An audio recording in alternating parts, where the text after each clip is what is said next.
सम्पूर्ण साथीहरूलाई नमस्कार। तपाईहरु सबैलाई आजको भिडियोमा स्वागत छ। आज हामी मौरी पालक कृषकले असोज महिनामा के कस्ता कार्यहरू गर्नुपर्छ यसै विषयमा कुरा गर्न गइरहेका छौं। कृपया भिडियो स्किप नगरिकन अन्त्यसम्म हेर्नुहोला। यदि तपाईहरु नयाँ मौरी पालक कृषक हुनुहुन्छ भने आजको भिडियो तपाईहरुको लागि विशेष छ। असोज महिना वर्षातको समय सकिसकेपछि मौरीको सिजन हुने समयको सुरुवाती महिना हो।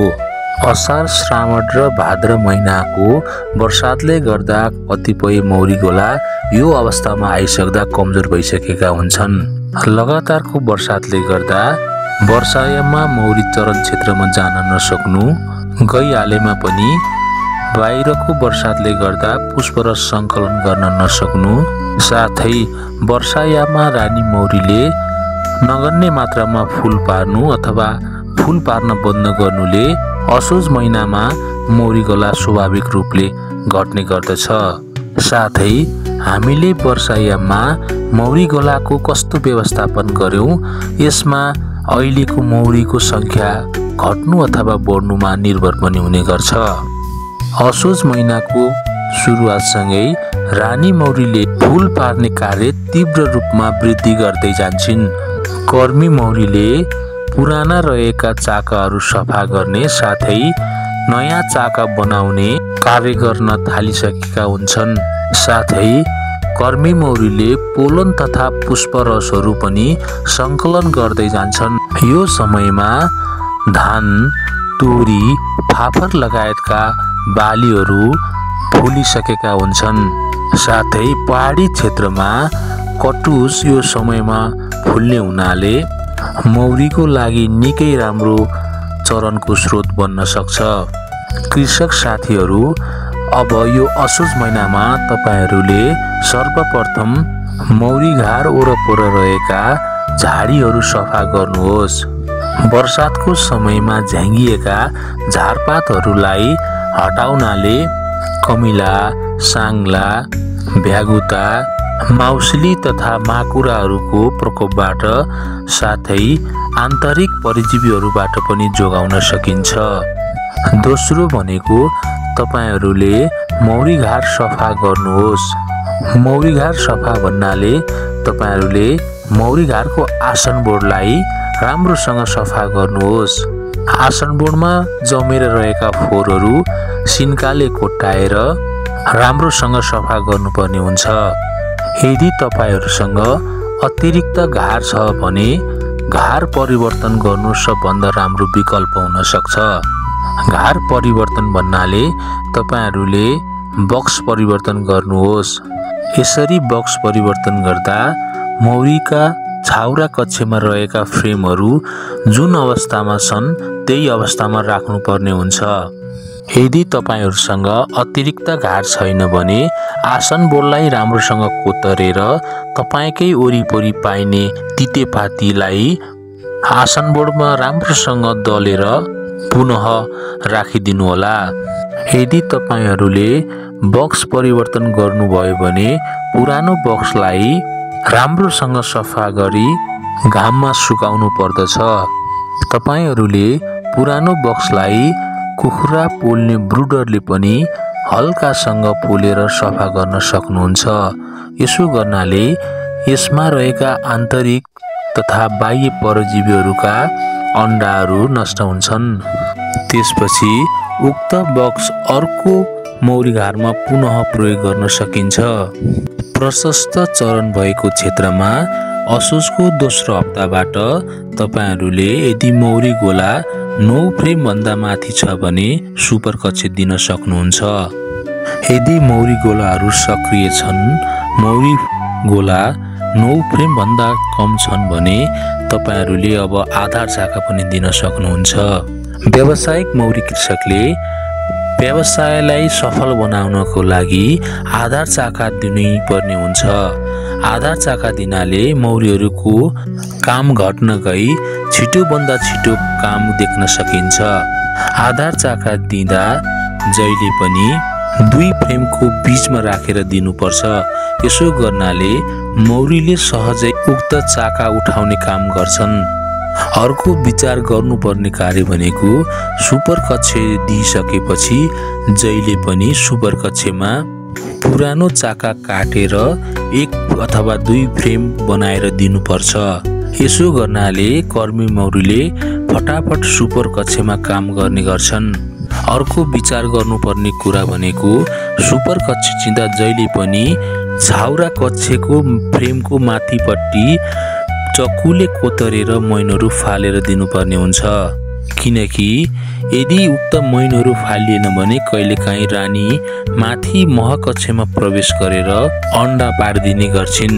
यसको अर्को विकल्प भनेको महकक्ष दिनु पूर्व रानी छेक्ने पाताको पनि प्रयोग गर्न सकिन्छ। महकक्ष दिँदा कहिलेकाहीँ तलको छाउरा फ्रेम र माथिको सुपर कक्ष बीचमा ग्याप हुन सक्छ।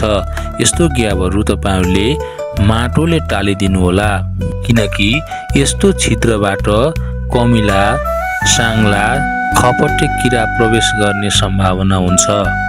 असोज महिनामा प्रशस्त चरण भएको क्षेत्रमा नयाँ भालेहरू उत्पादन भई हुल छुट्ने प्रबल सम्भावना रहन्छ। यदि तपाईहरूले मौरी गोला वृद्धि गर्न चाहनुहुन्छ भने यो समयमा गर्न सकिन्छ। सुपर कक्ष दिनु पूर्व रानी कोष भए नभएको यकिन भने गर्नुपर्छ। यदि रहेछ भने त्यस्ता रानी कोषहरू नष्ट गर्नुपर्ने हुन्छ। यदि मौरी गोला वृद्धि गर्नु छ भने सुपर कक्ष नदिइकन हामीलाई कतिवटा रानी कोष आवश्यकता छ त्यति राख्नुपर्छ। यदि मजबुत गोला छ, रानी कोष हालिसकेको छ भने हामीले यो असोज महिनामा गोला विभाजन पनि गर्न सक्छौँ। मजबुत गोला छ, चरण क्षेत्र राम्रो छ भने यो महिनामा हामीले एउटा गोलाबाट 3वटा गोलासम्म मजबुत गोला विभाजन गर्न सक्छौँ। मौरी पालक कृषकले असोज महिनामा रानी समेत फेर्न सक्छन्।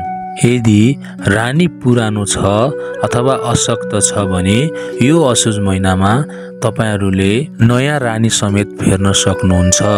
व्यावसायिक मौरी कृषकले हरेक वर्ष रानी फेर्नु पर्ने हुन्छ।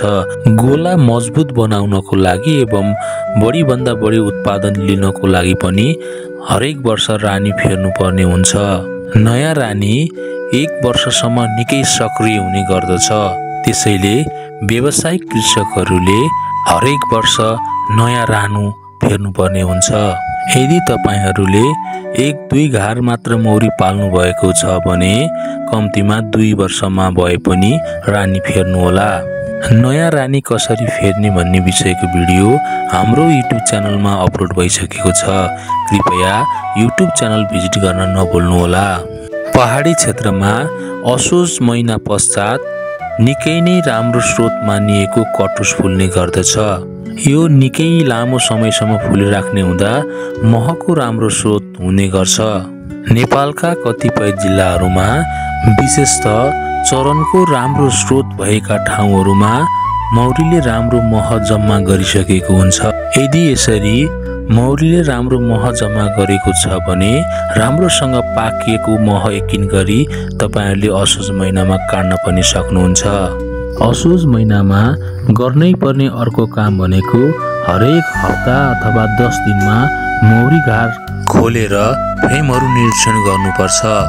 रानी मौरी कतिको सक्रिय छ, कतिको अन्डा पारिरहेको छ, फुल प्युपा र लार्भाको अवस्था कस्तो छ आदि यकिन गर्नुपर्ने हुन्छ। स्वाभाविक रूपले असोज कार्तिक महिनामा वंश वृद्धि गर्ने हुनाले रानी टुटिहाल्ने गर्छ। त्यसैले हामीलाई घार बढाउनु छैन, मह उत्पादन मात्र गर्नु छ भने उक्त रानी कोष हटाउनै पर्छ। कहिलेकाहीँ 6-7 फ्रेम हुँदैमा पनि मौरीले रानु कोष राखेर गोला विभाजनतर्फ सक्रिय भइराखेको हुन्छ। यो अवस्थामा तपाईहरूले रानु कोष हटाएर मौरीलाई हुल छुट हुनबाट रोक्न सक्नुहुन्छ।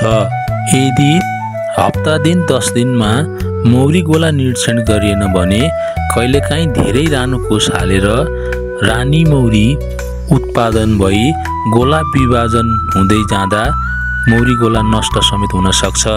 असोज महिना मौरीको सिजनको सुरुवाती महिना भएकोले अझ थप व्यवस्थापन गर्न सकेको खण्डमा मङ्सिरसम्म मौरीको लागि राम्रो सिजन रहेको हुनाले मह उत्पादन, गोला वृद्धि आदि गरी मौरीजन्य उत्पादन बढाउन सक्छौं। यदि तपाईहरू मौरी पाल्न इच्छुक हुनुहुन्छ भने यो असोज र कार्तिक महिनामा तपाईहरूले गोला खरिद गरेर पनि पाल्न सक्नुहुन्छ।